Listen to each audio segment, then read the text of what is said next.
dia 29 de abril de 2019, aula de embriologia geral para a turma 20A da biologia. O assunto hoje é fecundação. Nós vamos terminar a aula de fecundação, que já começamos semana passada com transporte.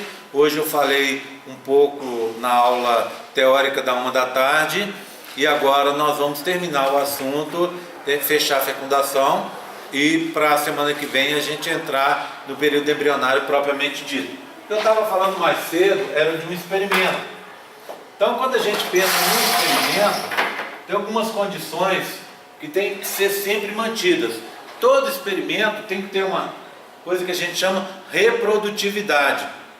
O que é uma coisa que pode ser reproduzida? É uma coisa que você passa uma receita para outra pessoa fazer, exatamente igual se ela quiser.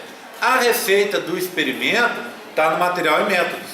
No material e métodos você explica exatamente como você fez o experimento, para que um cara lá no Japão, lá na Coreia, lá nos Estados Unidos, respeitando as mesmas condições, ele consiga repetir o experimento. Então isso é básico.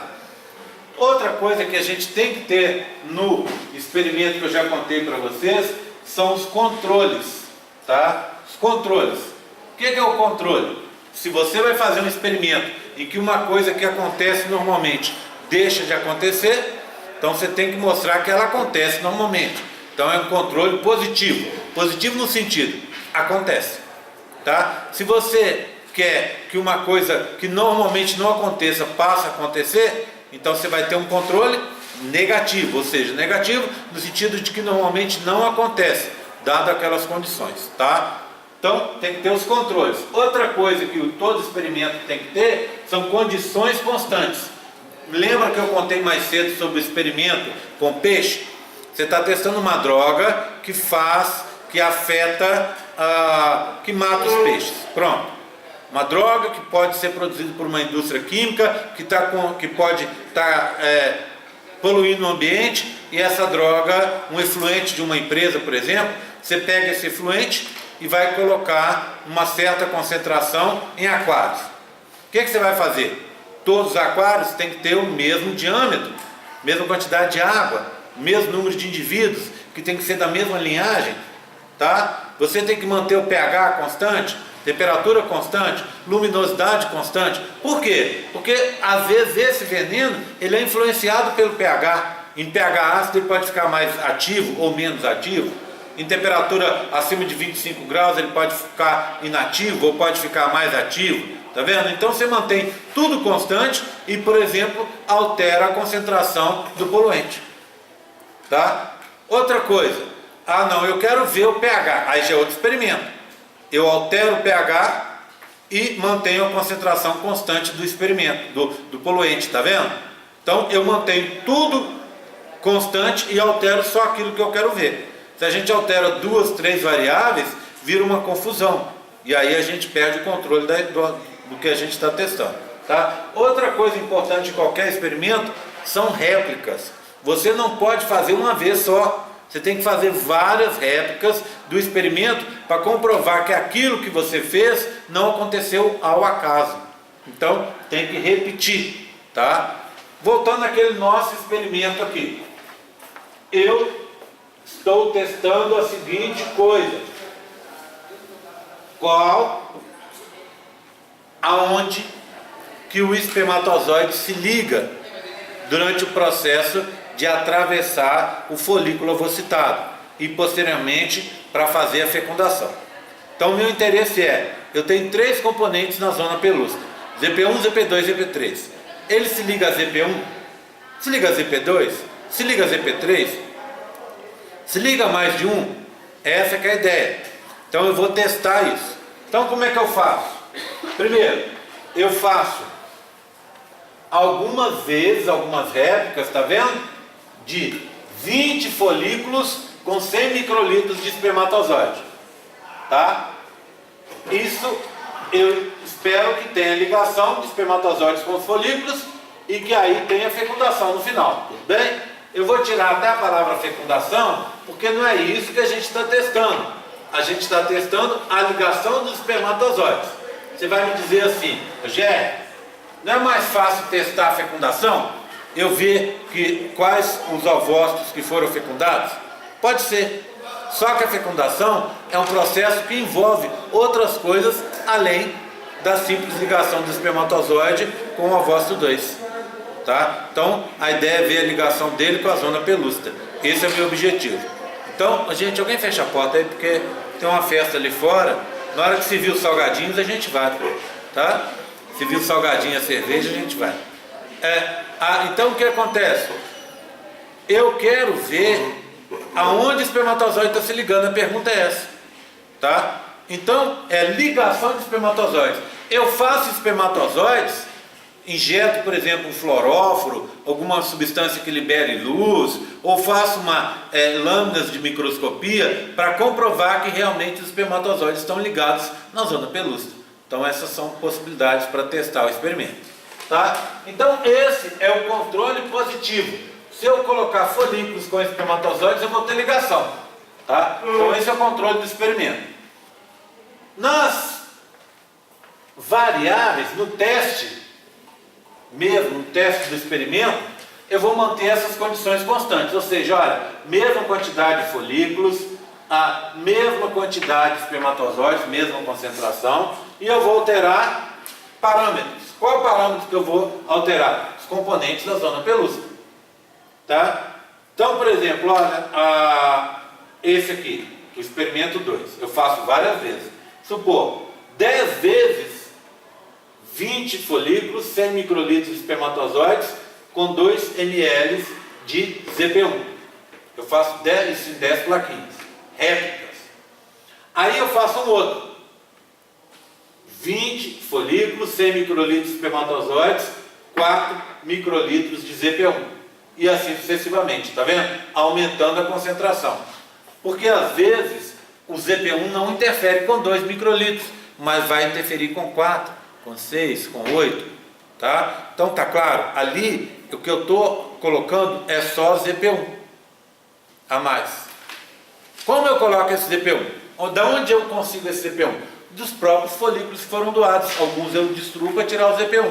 Aí o que acontece? Eu estou com a minha plaquinha lá, com espermatozoides e os folículos ovocitados. Igual estava lá em cima, mesma quantidade. Aí eu vou colocar um montão de ZP1, ó.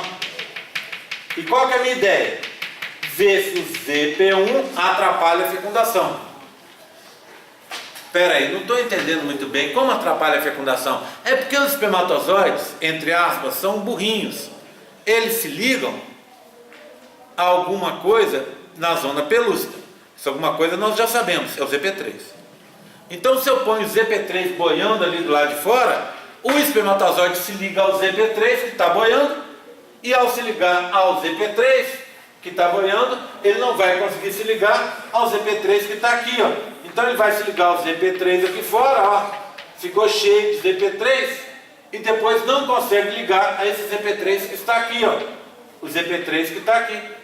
Então, por quê? Porque eu fui colocando o ZP3 do lado de fora, ele se ligou ao ZP3, entre aspas, errado, e não conseguiu se ligar ao ZP3, entre aspas, certo.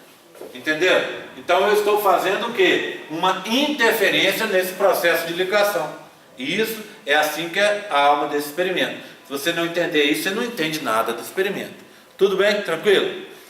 Então eu pus concentrações crescentes de ZP1 em um tipo de experimento, concentrações crescentes de ZP2 em outro tipo, concentrações crescentes de ZP3 em outro tipo. Está vendo que eu não posso misturar, por exemplo, ZP1 com ZP3? Eu não fico sabendo nada. Se eu misturar ZP2 com ZP3, também não fico sabendo nada. Então tem que ter as coisas isoladas. E aí, eu tenho aqui para mostrar para você o resultado do experimento. Eu sempre faço questão de falar agora, o pessoal da biologia, que nós da biologia, nós somos um dos cursos que tem por aí, em que a gente tem mais trabalhos em laboratório, que a gente tem mais trabalhos de pesquisa, não é? Por quê? Por exemplo, o curso da Brena. O curso da Brena, ela pode fazer nutrição e ficar o quê? A vida dela toda trabalhando em consultório, trabalhando com a nutrição lá na prática. Ela não vai precisar fazer experimentos se ela não quiser durante a vida dela. Ela vai continuar estudando, mas ela pode trabalhar na parte clínica dela o resto da vida se ela quiser. Pronto. como muita gente faz, tá? Se ela quiser mexer com essa parte de experimento, trabalhar as coisas assim, aí ela entra como professora aqui da UFLA, por exemplo, né? Então são outros caminhos para ela, tá? Mas os dois caminhos são possíveis sem nenhum problema. A gente da biologia, na maioria das vezes, a gente vai mexer, ou a gente vai dar aula em colégio, aí a gente não mexe com nada, ou vai mexer numa consultoria em que a gente tem trabalhos técnicos e muitas vezes, entre aspas, nós estamos fazendo experimentos também, tá? Ou você vai ser professor universitário e obrigatoriamente você tem que ter algumas linhas de pesquisa e aí envolve experimentos também, tá? O problema nosso da biologia é que muitas vezes a gente vê uma coisa assim, ó, vê um gráfico e a pessoa já fica com nojinho, vê uma análise estatística, por simples que seja, e já acha que aquilo é impossível. Agora, quem faz biologia e não gosta disso, está fadado a ser um péssimo profissional. E aí o que acontece? As oportunidades que o cara tem como profissional, se ele não tem essa capacidade de entender as coisas, ficam reduzidas. Então assim, todo mundo tem que gostar, nem que seja um pouco, tá? Mesmo que desgoste, tem que entender. Olha esse caso aqui, é um gráfico. No X eu tenho equivalentes da zona pelúcida. Troca equivalentes por componentes, que você vai entender, tá? Tudo bem? Diferentes componentes da zona pelúcida. Aqui é a ligação de espermatozoides, tá? 100% todos se ligaram, 0% nenhum se ligou. Vamos pegar a curva do ZP1, que é a vermelhinha, olha aqui, ó. Ela está em torno de 100%. Então, não interessa se eu tenho 1 microlitro de ZP1, olha lá. Se eu tenho 7 microlitros, ou seja, 7 vezes mais de ZP1. Ainda assim, praticamente todos os espermatozoides vão estar se ligando. Você vai falar assim, mas ali ligou mais que 100%? É porque todo experimento tem um erro experimental. O que acontece? Ali na realidade, o cara estimou uma quantidade de espermatozoides e quando ele quantificou, ele viu que tinha mais ligado, que era mais além do que ele estava estimado inicialmente. Bem, ciência, tá? Mas o resumo para a gente bonitinho é: não interessa quantos espermatozoides você colocou. Você pode encher de ZP1 e esses espermatozoides vão todos tender a se ligar com a zona pelúcida. Ou seja, espermatozoides, a presença de ZP1 em maior ou menor quantidade não interfere na ligação dos espermatozoides. Por quê? Porque os espermatozoides não se ligam ao ZP1. É isso. Simples assim. Olha o ZP2, mesma coisa, ó, é a linha verde. Tá vendo? Quanto mais ZP2 eu colocar, não vai fazer diferença nenhuma. Agora com o ZP3 é diferente. Olha aqui, ó, olha. Na hora que eu vou colocando o ZP3, a ligação de espermatozoides com a zona pelúcida vai diminuindo. Olha aqui, ó, quando eu ponho 1 microlitro, 55% só dos espermatozoides se ligaram. Ou seja, com 1 microlitro de ZP3, eu, do lado de fora, no meio de cultura, eu consegui impedir mais da metade das ligações. Com 1 microlitro. E com 7 vezes mais. Olha aqui, a curva foi caindo, só 15% dos espermatozoides se ligaram à zona pelúcida. Ou seja, eu consegui inibir 85% da ligação. Bacana, né? O que me prova isso? Que o espermatozoide se liga a ZP3.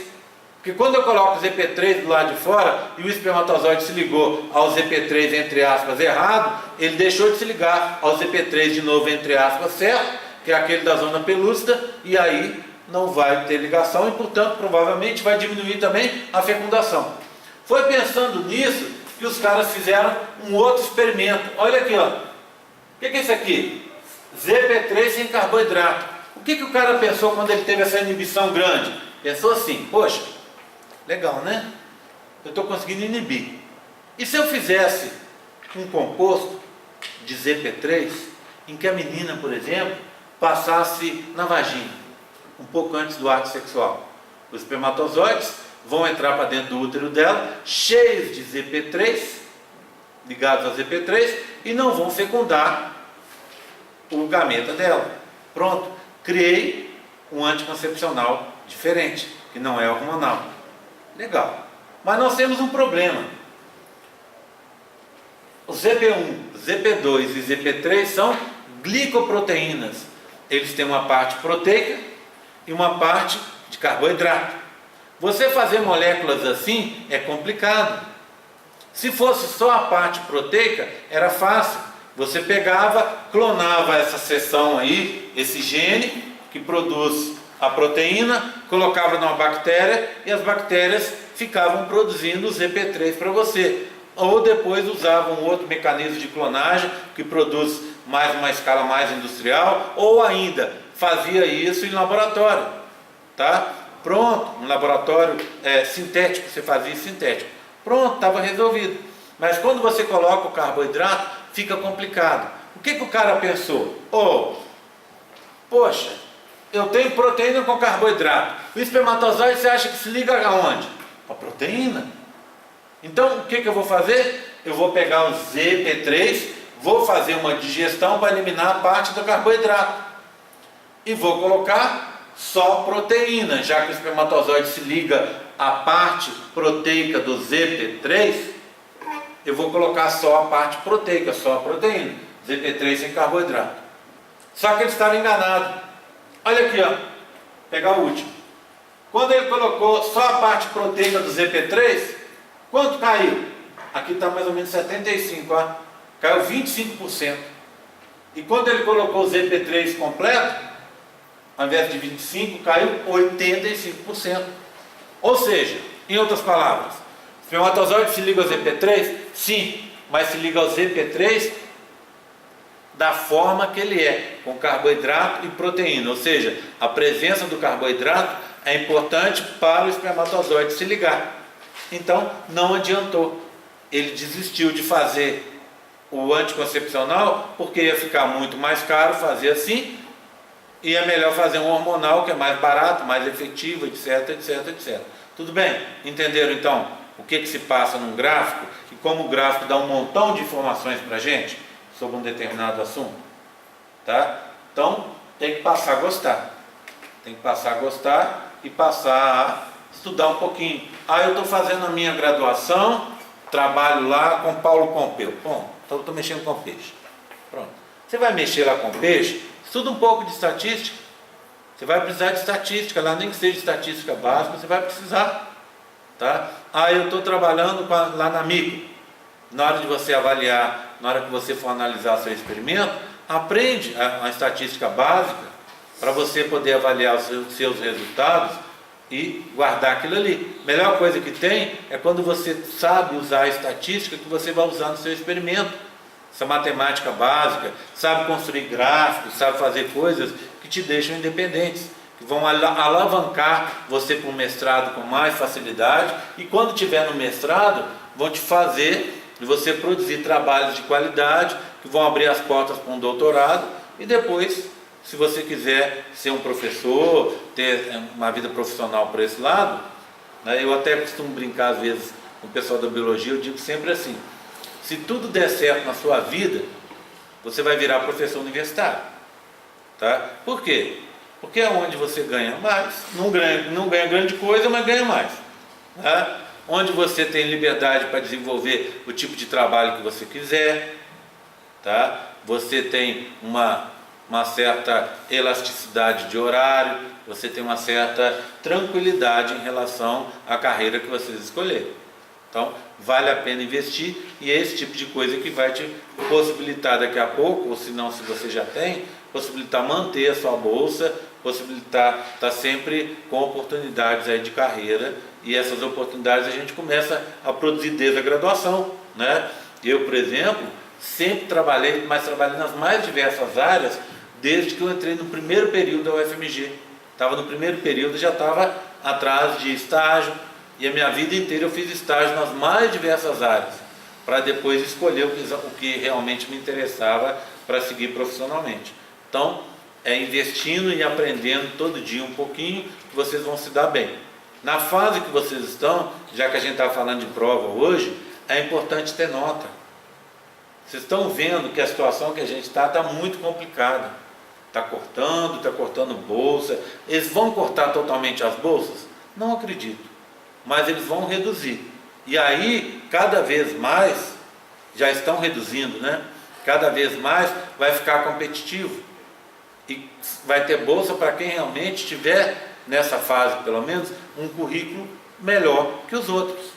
E currículo a gente faz todo dia. É um congresso, é uma participação aí no CIUFLA, no CONEX, é um congresso da sua área brasileiro, é um congresso internacional se conseguir ir, é um trabalho publicado, é participação em algum trabalho. Isso abre possibilidades para vocês. Por outro lado, é importante também ter um CR, ter nota, porque para conseguir bolsa, no nível que vocês estão, a gente diz até que não existe a necessidade de cobrar que o aluno tenha um trabalho publicado, tenha uma participação em congressos, etc., né? Porque as pessoas estão começando. Então, vocês são analisados pela nota média que vocês têm, o tal de CR. Então é o CR que vai distribuir bolsa, que é utilizado para a distribuição de bolsa. Por isso que tem que ter carinho com todas as matérias. Tem que estudar e procurar abrir o espaço para conseguir uma nota boa e sempre procurar melhorar o seu CR. CR é engraçado, né? A gente tem um valor, para perder um pouco daquele valor, às vezes é difícil. Mas para ganhar, muitas vezes, é muito mais difícil. Se aumentar o seu CR, é muito mais difícil. Então, você sair de um CR aí de, sei lá, de 78 para 79, você tem que tirar um montão de nota acima desse valor, sempre, e procurar, naturalmente, que esse CR realmente. Tá? Então, isso faz muita diferença. Isso abre as portas para vocês. Por exemplo, tem um caso lá em casa, da minha mulher, que conseguiu. Ela sempre teve um CR excelente. Quando ela se formou, ela ganhou, a UFLA dá um prêmio para os estudantes com melhor CR, com melhor desempenho acadêmico todo ano. Então esses estudantes são premiados e depois abre uma série de portas para essas pessoas. Então quando ela terminou o curso dela e conseguiu essa nota muito boa, ela abriu as portas dela para uma série de coisas. Ela teve mais facilidade de conseguir bolsa, mais facilidade de conseguir uma série de coisas. Hoje ela está no doutorado dela, passou super rápido pelo mestrado, está no doutorado, e para conseguir essas coisas foi graças à luta que ela teve durante a graduação. Então assim, não deixe de lutar, né? E conseguir pelo menos batalhar contra você mesmo, para você conseguir melhorar sempre a sua nota, aquela nota média que você consegue todo semestre. Tudo bem? Entenderam aqui como é que funciona o experimento? Tá? Então isso aqui é só para deixar claro, e eu vou cobrar lá na prova esse tipo de raciocínio, tá? Provavelmente nesse experimento ou num outro qualquer. Bem, então voltando ao assunto. O nosso espermatozoide atravessou a corona radiata, batendo a cauda com força. E aí chegou aqui, ó, isso aqui é uma microscopia eletrônica de varredura da zona pelúcida. Aí ele se ligou ao ZP3, libera o conteúdo do acrossomo, faz um buraco. E olha ele entrando, ó, tá vendo? Ele entrando para dentro, atravessando a zona pelúcida. E aí ele faz como se fosse um saca-rolha, ó. Ele vai girando a cabeça para atravessar a zona pelúcida. Atravessa a zona pelúcida e vai cair dentro de uma estrutura que a gente chama espaço perivitelino.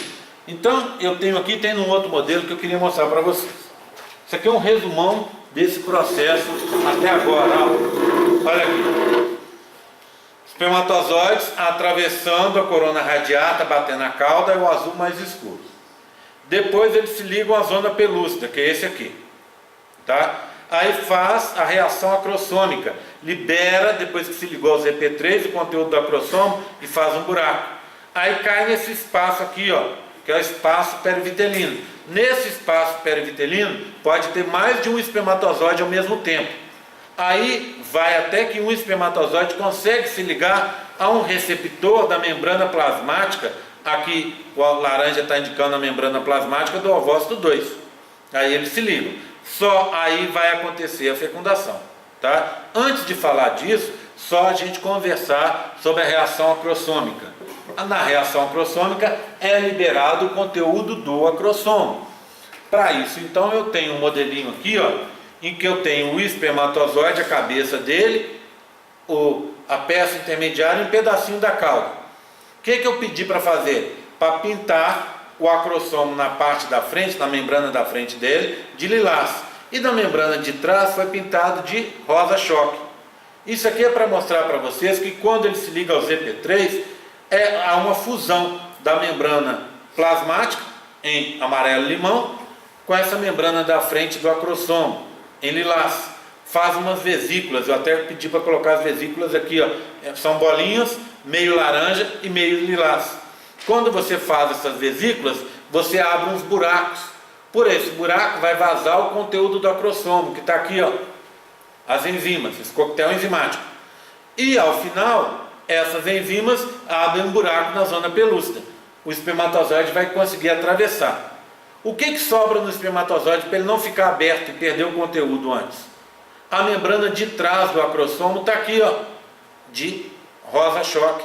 É ela que vai segurar, vai emendar com esse resto de membrana plasmática que sobrou e vai segurar o conteúdo da cabeça do acrossomo, do espermatozoide, que não vai ser perdido. Tá vendo? Ó? Então ficou só a parte de trás. A parte da frente fez essas vesículas e foi liberada.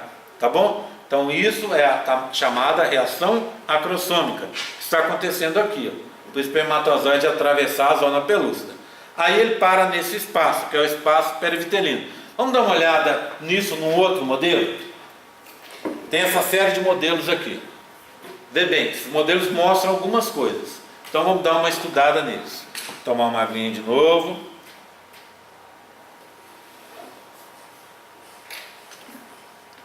Bem, representação do folículo ovocitário. Um monte de células da corona radiata, aqui em azul. Embaixo delas, a zona pelúcida em vermelho. Tá? Aí eu tenho uma célula gigante aqui de amarelo. Certo?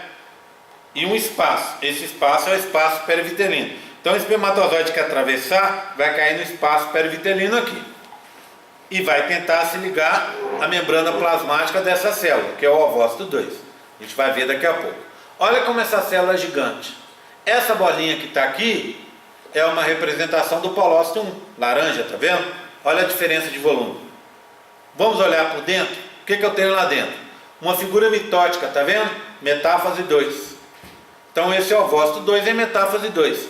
Do lado de fora, perto da membrana plasmática, numa região que na citologia a gente chama de córtex, eu tenho o quê? Um monte de bolinhas. Essas bolinhas são o quê? Glóbulos corticais. Tá? Tudo bem? Então aqui, ó. Essas que são nada mais nada menos do que lisossomos. Tá? Então eles estão aqui, ó, bem na membrana plasmática desse meu ovócito 2. Tá? Tudo bem? Então esse é o gameta feminino. Tá? E ele fica dentro dessa estrutura aqui quando ele é liberado. Tudo bem com isso? Tranquilo? Vou deixar aqui mesmo. Ficar caminhando para lá, para cá, não precisa. Pronto. Eles digerem. Tem enzimas digestivas, tá? Vão digerir, eu vou mostrar daqui a pouco aqui, tá? Vamos seguindo a minha historinha, que aí você vai entender. Mais um outro modelo. Tá vendo o que aconteceu? Diminuiu as células da corona radiata. Por quê? Porque essas células estão imersas numa matriz gelatinosa e elas são perdidas naturalmente. Zona pelúcida está aqui. Olha lá dentro. Vou tirar. Olha aqui, ó. Um monte de espermatozoides, inclusive um atravessando aqui. Olha aqui, ó. Cabecinha dele atravessando. Olha, um monte de espermatozoides no espaço perivitelino. Então já aconteceu a reação acrossômica. Tá? E eu tenho para demonstrar para vocês um espermatozoide aqui, ó, que está grudado, ligado a um receptor presente na membrana plasmática desse ovócito 2. Tá? Ele está aqui grudado. Quando ele se ligar, ele vai injetar para dentro do ovócito 2 todo o conteúdo interno dele, ficando para o lado de fora só a membrana plasmática. Por isso que eu fiz ele rachado aqui, ó, para mostrar que ele está jogando para dentro o conteúdo interno. Olha lá dentro. Eu tenho o conteúdo interno dele. O que entrou? Tudo, menos a membrana plasmática. Desse tudo que entrou, mitocôndrias, flagelo, proteínas e núcleo picnótico, só o núcleo vai ser mantido, o resto inteiro vai ser digerido por esse ovócito 2, tá? Você deve estar se perguntando, por que eu jogo tudo para dentro, permito que tudo entre para depois destruir? Bem, poderia ser diferente, mas é assim que rola, tá bom? Ok?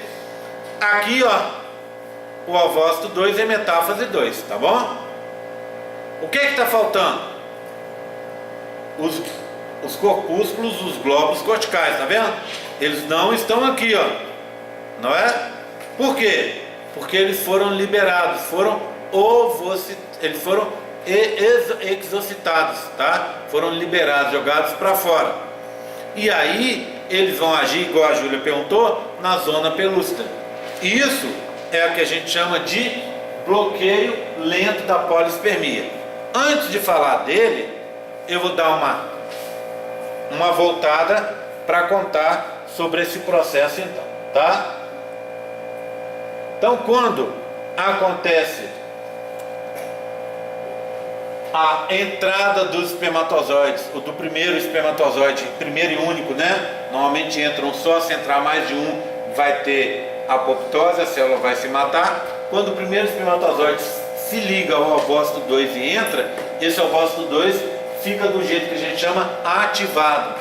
O que acontece com o ovócito 2 ativado?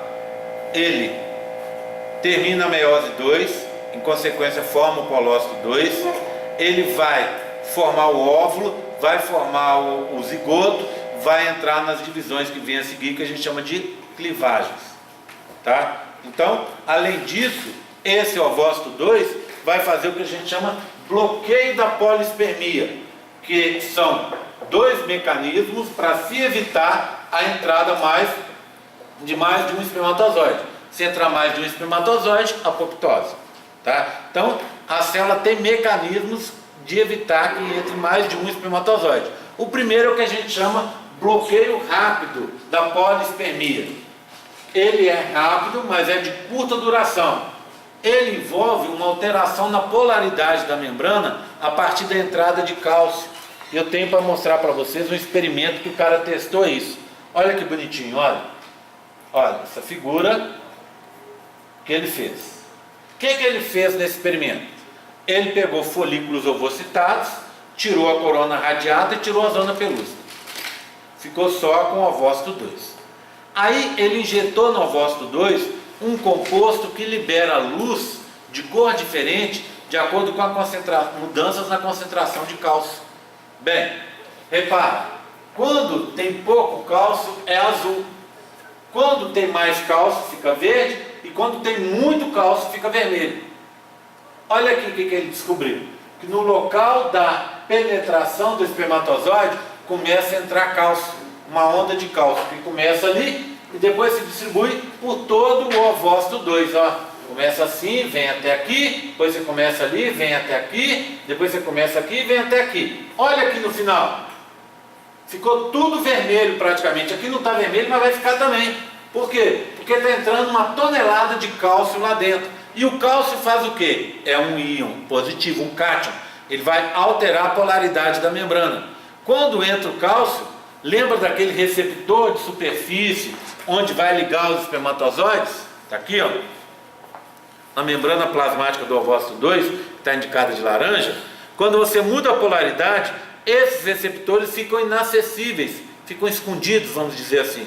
E aí nenhum outro espermatozoide consegue se ligar e jogar o conteúdo dele para dentro do ovócito 2, tá? Só que é um bloqueio que acontece muito rapidamente, mas é um bloqueio de curta duração. Ele pode durar 1, 2 minutos, não mais do que isso, tá? Por que ele não pode durar mais do que isso? Porque a entrada de muitos íons cálcio ali vai despolarizar a membrana e vai alterar outros processos de transporte que acontecem na membrana. Então não dá para mudar muito ali. Dá para mudar por um tempo, mas não dá para mudar de forma definitiva. Só que esse 1, 2 minutos é suficiente para que depois aconteça esse processo aqui, ó, que está em preparação. É o bloqueio lento da polispermia, que é chamado de reação cortical. Por quê? Porque envolve os grânulos corticais, aquelas bolinhas que vocês viram. E é chamado também de reação de zona, que aí é a pergunta da Júlia. Aonde vão esses lisossomos? Lisossomo, que tem as enzimas no seu interior, ao serem liberadas, elas agem onde? Na zona pelúcida, alterando a estrutura da zona pelúcida. Vamos dar uma olhada aqui, ó. Me acompanha. Olha aqui. Eu quero mostrar aqui para vocês. Então, essa é uma estrutura esquemática da zona pelúcida. Olha os grânulos corticais aqui, tá vendo? Ó? Olha lá. Tá? Igual estava no meu modelinho, né? Igual esses aqui, ó. Cadê? Igual esses. Aqui, né? Só que os meus estão de verde, ali está de azul. Pronto. Tá? Olha o que aconteceu. Como é que está a situação nesse momento? A zona pelúcida está aqui, ó. E o cara mostrou assim, ó. É ZP3 de rosa, ZP2, e eles estão interligados por esses pauzinhos, que são o quê? ZP1. Então faz uma estrutura tridimensional, tá vendo? Como se fosse um feltro. Aí você teve a ligação do espermatozoide. Olha o espermatozoide chegando aqui, ó. Assim que ele se liga, ligou, ele vai injetar o conteúdo para dentro. Enquanto ele faz isso, você tem a exocitose dos grânulos corticais. Esses grânulos, essas enzimas agem aqui, ó, olha lá, elas agindo na zona pelúcida. E a zona pelúcida vai alterar a sua conformação. Então não há destruição da zona pelúcida, e sim a alteração da estrutura da zona pelúcida. Como é que ela vai ficar agora? Lembra como é que era? Dímeros ZP2, ZP3 interligados com ZP1. Agora ficou o quê? ZP3, ZP1, ZP3, ZP1, ZP3, ZP1. Cadê o ZP2? Eles formam grumos. Então, só para relembrar para vocês. Lembra da história? Já mostrei esse modelo mais cedo. ZP3 vermelho, com ZP2, ZP3, ZP2 e assim vai. E interligados com ZP1, que aqui está indicado de rosa. Tá? Pronto. Agora, olha depois da reação de zona ou reação cortical, que são os nomes do bloqueio lento da polispermia. Olha como ficou. Filamentos de ZP3, ZP1, ZP3, ZP1, ZP3, ZP1. Tá? Onde está o ZP2? Está aqui, ó, formando grumos. Então, essa mudança de estrutura, a gente não sabe exatamente, tem algumas hipóteses aí, mas parece que essa mudança de estrutura impede a outras fecundações, tá? E aí você vai ter uma fecundação única. Hoje, depois que eu expliquei isso, uma menina me perguntou uma coisa, que inclusive eu até já falei aqui. A menina me falou bem assim: ah, Gé, tudo bem, mas e os gêmeos? Eu disse para ela o seguinte: gêmeos não são formados assim. O gêmeo é duas fecundações, dois ovócitos, dois espermatozoides fecundando, dois processos que aconteceriam ao mesmo tempo, 2 ou 3 ou 4, seja quanto for, tá? Ou para gêmeos idênticos, você tem o que? Formou o primeiro embrião, esse embrião se forma, e até o 15º dia, esse embrião se divide em dois. Então, os gêmeos idênticos têm o mesmo material genético, porque vem da mesma fecundação, de um mesmo zigoto. Tá certo? Tudo bem? Tá? Por isso, o nome correto para os gêmeos idênticos é gêmeos monozigóticos, tá? Que vêm do mesmo zigoto. Mas a gente vai ter uma aula sobre gêmeos mais para frente. Tudo bem, entenderam? Tá? Então só pode ter uma fecundação. Se entrar dois núcleos de dois espermatozoides ali dentro, vai ter apoptose e morre tudo. Tá? Ok? Tudo bem? Tranquilo? Estão me acompanhando? Bem, nada disso, nada disso. Aí o que aconteceu? Deixa eu mostrar aqui para vocês, seguindo aqui. Deixa eu pular essa para a gente falar da tal de se enganar. Olha o outro modelo, ó. O que eu tenho? Diminuiu as células da corona radiata, que vão sendo perdidas. A zona pelúcida está mais exposta. Agora eu tenho uma diferença. Eu tenho aqui no espaço perivitelino dois polócitos, tá vendo? Antes era só o polócito 1, laranja. Agora eu tenho o polócito 2 também, um azul. significa que lá dentro a meiose já acabou. E se eu dou uma olhada, eu tenho o núcleo feminino e um núcleo masculino. O masculino veio de espermatozoide. Cadê o resto do conteúdo do espermatozoide? Já foi digerido. Eu tenho um núcleo feminino e um núcleo masculino. Como são núcleos com metade do material genético, eu chamo isso de pronúcleo masculino e pronúcleo feminino. Uma célula com dois núcleos, a gente chama, que foi originada pela fecundação, a gente chama de óvulo. Então esse é o famoso óvulo. Só que o óvulo, apesar de ser tão famoso, ele dura só 12 horas. Então, assim que teve a fecundação, começou a contar o tempo de vida embrionária. Conta 12 horas, antes de terminar o primeiro dia, o óvulo já vai deixar de existir e vai ser substituído pelo que a gente chama de zigoto. Para você formar o zigoto, você vai juntar os dois núcleos, os dois pronúcleos, o masculino e o feminino. Esse processo de junção a gente chama de singamia ou cariogamia, tá? Sim é a aproximação, gamos, dos gametas, tá? Ou gamos também quer dizer casamento, casamento por aproximação, tá? Outro, cariogamia, que são sinônimos, gamos, gametas, cario, núcleo, núcleo dos gametas, ou casamento de núcleos, tá? Singamia ou cariogamia. E é isso que a gente vê aqui, ó. Diminuiu as células da corona radiata, zona pelúcida mais exposta ainda. Lá dentro, os dois polócitos. Lembra do polócito? Tem mesmo haploidia, concentração de DNA diferente, tá? Ok? Lá dentro, os dois pronúcleos estão se juntando, tá? Quando as meninas fizeram, eu pedi para fazer os cromossomos de um pronúcleo em branco e do outro em lilás, tá? Para a gente conseguir distingui-los daqui para frente. Tudo bem, tranquilo? Tá? Só que antes do processo acabar, assim que você juntou, aqui já é zigoto. Assim que você formou o zigoto, imediatamente acontece um processo único e diferente. É o que a gente chama de anfimixia. O que é anfimixia? Pareamento de homólogos. Agora a sua cabeça deve estar dando um nó aí, você deve estar pensando, poxa, pareamento de homólogos não acontece só antes de meiose? E meiose não foi para formar os gametas? Eu vou formar novos gametas aí? Claro que não. É um único caso em que você vai ter pareamento de homólogos antes de uma divisão de mitose. O que vai vir para frente são mitoses. Esse zigoto vai se multiplicar, tá? Só que antes ele faz o quê? Um pareamento de gametas, tá vendo? Os gametas do pronúcleo masculino se juntam com os gametas do pronúcleo feminino. Para que você junta pareia o 1 com 1, o 2 com 2, o 17 com 17, o 21 com 21? Para que você pareia? Para você ver se tem algum erro.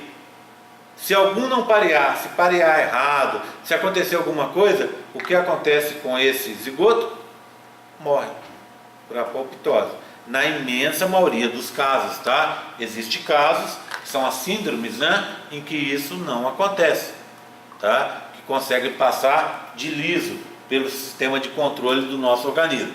Mas a maioria das alterações grosseiras no processo de formação dos zigotos são eliminadas aqui. E a menina nem fica sabendo, né? Faz uma conta. Em que dia nós estamos? No primeiro dia. Do primeiro para o segundo dia. Vamos contar? Ela menstruou no dia 1º. Ovocitou no dia 14. Engravidou no dia 15. Aí o que vai acontecer? Mais 2 semanas viria a outra menstruação dela. Ela engravidou, mas ela perdeu o bebê 1 dia, 2 dias depois, tá vendo? Por quê? Porque deu problema na anfimixia, não teve pareamento, o pareamento não estava correto, deu algum problema e ela vai abortar isso aí. Esse bebezinho que está formado, ele é extremamente pequeno, ele é do tamanho da pontinha de uma agulha. ele está no nosso limite da acuidade visual. Então ele está naquele limite que a gente consegue ver um grãozinho ali, tão pequenininho que ele é. Então você perder esse bebê não vai fazer diferença visível para você. Mesmo que esse bebê tenha se implantado nas 2 primeiras semanas, tenha se implantado e tenha sido abortado, e aí você teve uma menstruação, ele é muito pequeno. Ele é muito pequeno, tá? Então ele não é possível de ser visto. Então a menina ficou grávida, perdeu o bebê na primeira semana, na segunda semana, e nem notou que estava grávida, porque esse bebê é extremamente pequeno. Só para vocês terem uma ideia, se a gente pensar num bebê com 6 semanas, ou seja, pensa bem, menstruou no dia 1º, ovocitou no dia 14, engravidou no dia 15, conta 2 semanas para terminar o ciclo. Aí viria outra menstruação, né? Conta mais 4 semanas para uma segunda menstruação.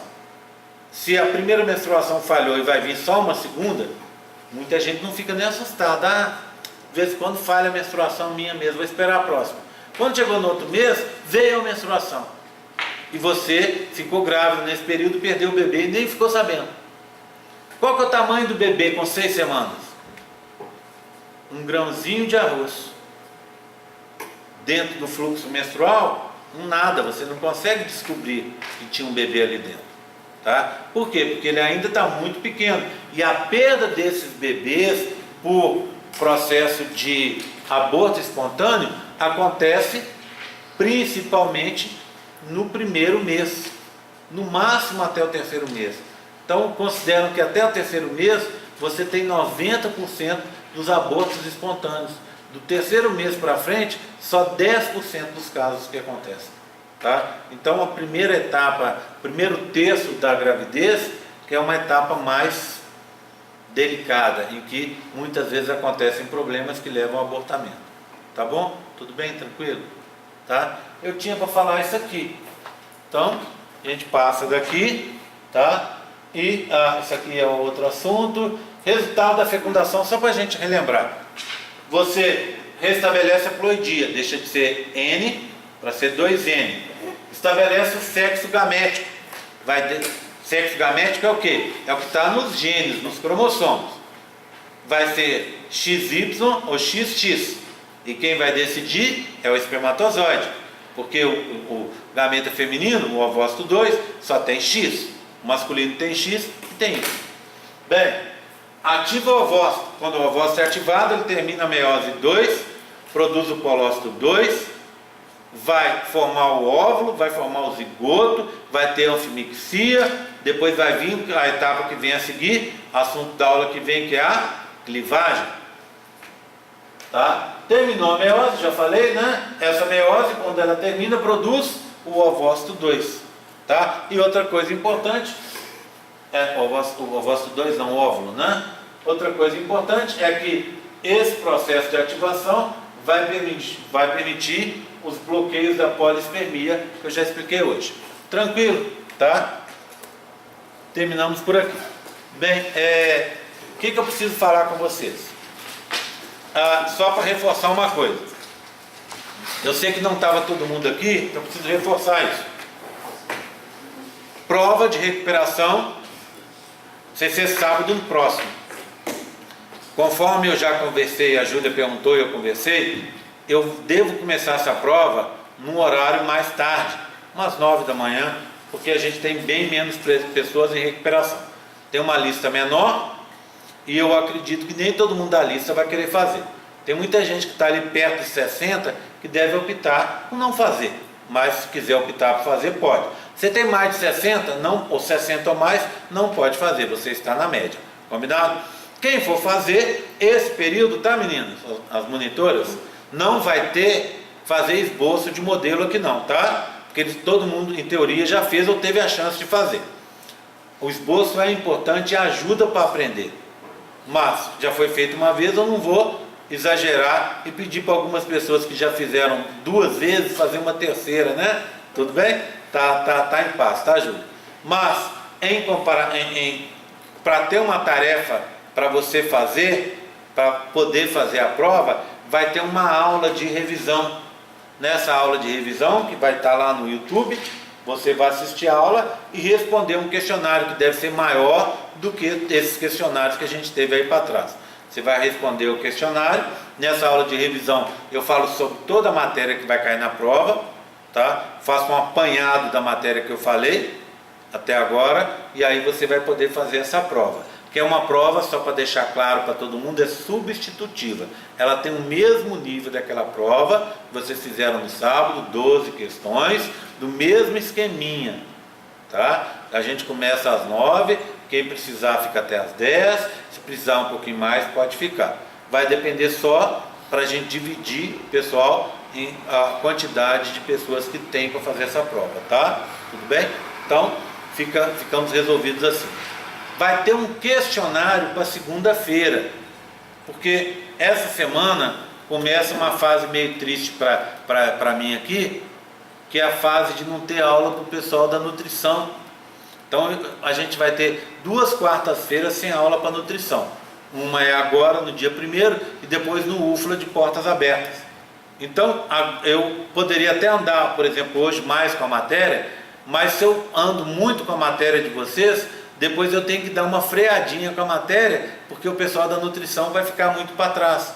Então eu prefiro a gente ir num planejamento que dê tempo de falar as coisas com tranquilidade para vocês, e que quando o pessoal da nutrição tiver aula, eu vou andar um pouco mais rápido para eles, com eles, de forma que vocês vão ficar mais ou menos no mesmo nível de matéria dada, para a gente não ter problema. Tá combinado? Tá? Alguma dúvida, alguma coisa da prova? Tranquilo? Vou fazer a chamada.